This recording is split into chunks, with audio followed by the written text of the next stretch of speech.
저는 최근에 드는 생각이 한국이 잃어버린 30년을 이미 시작했고, 한국이 극심한 저성장, 고령화, 그리고 저임금, 그리고 이제 저출산으로 아마 되게 허덕일 것 같습니다.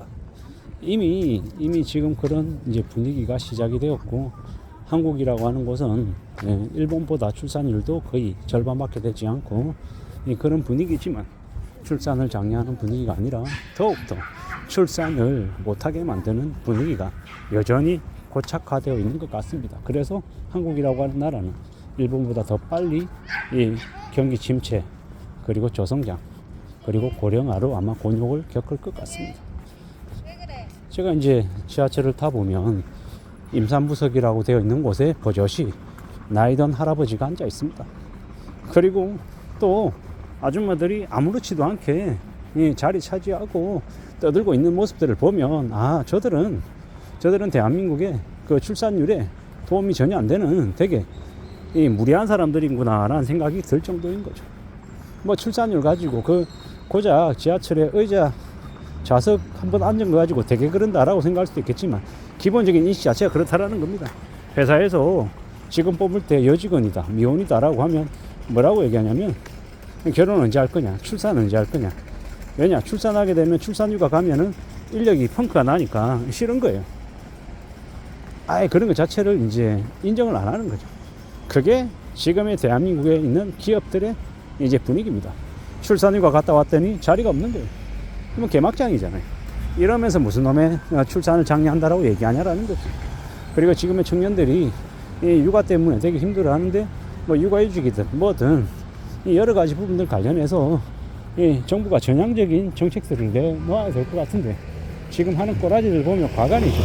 그런 정책을 이렇게 펼쳐내는 국회의원들이 할머니들, 할아버지들이라는 거죠. 지금의 세대를 1도 이해 못하는 그들이 무슨 놈의 저출산 문제를 해결하겠냐는 겁니다. 지금의 대한민국의 나라의 대통령도 애 안 키우는, 개를 키우는 그런 인간들인데 무슨 출산율을 얘기합니까? 그냥 말이 안 되는 얘기죠. 그게 지금 이제 상황인 것 같습니다. 앞으로 겪게 될 이제 우리의 현실은 뻔히 정해져 있는 것 같습니다. 앞으로 어떻게 흘러갈지, 어떻게 상황들이 전개가 될지는 뻔히 예정되어 있는 것 같습니다.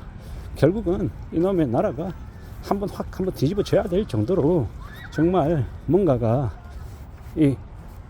급격한 큰 쇼크가 없고서는 나아질 수가 없다라고 저는 생각합니다.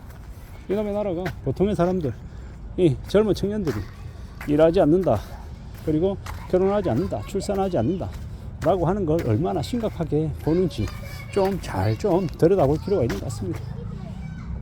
꽤 많은 고민들, 꽤 많은 생각들이 들죠. 고령화도 심각하지만 저출산은 더 심각한 문제인데 이게 개선이 안 된다라는 거죠. 나아지지 않는다라는 거. 그런데도 여전히 지금 이 저출산이 얼마나 심각한 문제인지를 별로 그렇게 느끼지 못하는 것 같습니다. 지금 대한민국의 이제 정책을 입안하는 사람들이 되게 나이 든 사람들, 앞으로 얼마나 이 세상을 끌어갈지 잘 모르는 사람들이다라는 거죠. 그게 좀 답답할 뿐입니다. 저도 이미 이 중장년이고, 제가 지금의 청년들 20대 30대들의 마음을 헤아리지 못합니다. 그들의 처지를 제가 아무리 경청하고 귀담아 듣고 이해하려고 노력해도 이 간격의 차이가 분명히 있는 겁니다. 제가 생각할 때는 지금의 정치에 20대 30대 젊은 이 정치인들이 훨씬 더 늘어나고, 지금의 청년들의 이 애로사항이나 이 고민들을 들어줄 수 있는 그런 세대들이 더 많이 나와야 된다고 생각합니다. 그렇게 그래야 그래도 조금 더 현실적인 부분들이 반영이 되지 않을까라는 생각을 해본 겁니다. 저도 이미 이 나이가 들어서 이 생각이 잘 안 바뀌는 거죠. 고집불통이고 저의 편견, 저의 이 선입관들이 쉽게 안 바뀐다라는 겁니다. 참 많은 생각들이 들죠. 앞으로 대한민국은 꽤나 심각하게 침몰할 것 같다라는 생각이 더더욱 많이 듭니다. 지금 되게 많은 일들이 벌어지고 있죠. 대기업들이 인력을 30%가량 이렇게 구조조정해서 내보낸다고 합니다. 그러면 이 가장들이 회사에서 나오면 뭐 하겠습니까? 퇴직금 위로금 들고 나와서 또 자영업 하겠죠. 그러다 보면 그네들이 키우는 이제 중고생들, 그네들이 좀 지나면 한 5년 10년 지나면 이 사회 구성원으로 나와서 또 살아가야 될 텐데 그들이 출산하고 결혼하고 살아갈 수 있을까라고 생각해 보면 매우 암울하죠.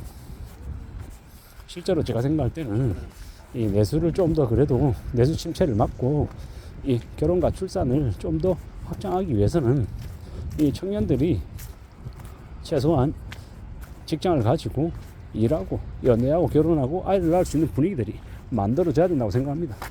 좀 불편한 얘기일 수 있지만 나이든 고령자들에게 들어가는 각종 의료병이나 여러가지 연금 이런 것들을 좀 획기적으로 이 고통 분담 아니면 세대 간의 갈등을 줄이기 위한 측면에서라도 좀 조정할 필요가 있다고 생각합니다. 물론 이렇게 얘기하면 뭐 젊은 청년들에게 안 그래도 해주는 게 얼마나 많은데 그들에게 또 세금을 쏟아 부으라는 얘기냐 이렇게 또 극단적으로 생각하시는 분들이 있을 겁니다.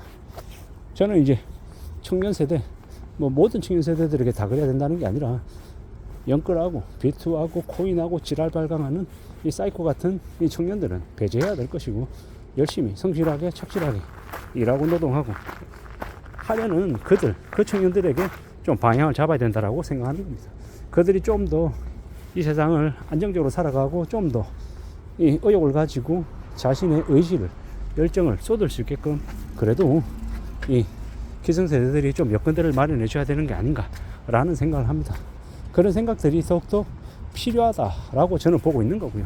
앞으로 우리가 살아가는 이 현실들이 결코 녹록지 않기 때문에 막막하기 때문에 더 정신 차리고 더 심사숙고하고 움직여야 되겠죠. 근데 확실한 건 이놈의 나라 한국이라고 하는 나라가 일본보다 더 극심한 이 격차 사회가 되고 이 저소득층들이 아예 그냥 결혼 자체를 출산 자체를 연애를 포기해버리는 그런 이제 이들이 점점 늘어날 것 같습니다. 그러면 한국의 이제 경제 성장이나 아니면 잠재력들이 되게 많이 사그라들 것 같다라는 거죠. 이미 지금 비정규직 계약직 이 파견직들이 늘어나고 있고 아무것도 하지 않는 이 청년들이 수가 뭐 45만 명, 46만 명 이렇게 얘기하더라고요.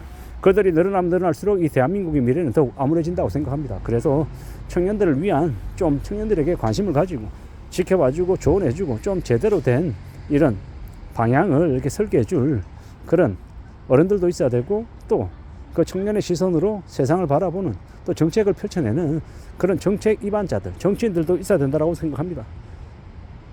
부모들이 자식들을 특히나 지금의 청년들을 잘 좀 키우고 잘 조언해줘서 우리의 나라가 앞으로의 미래가 좀 더 밝아지게 만들어줬으면 좋겠다라는 생각도 해봅니다. 이상입니다.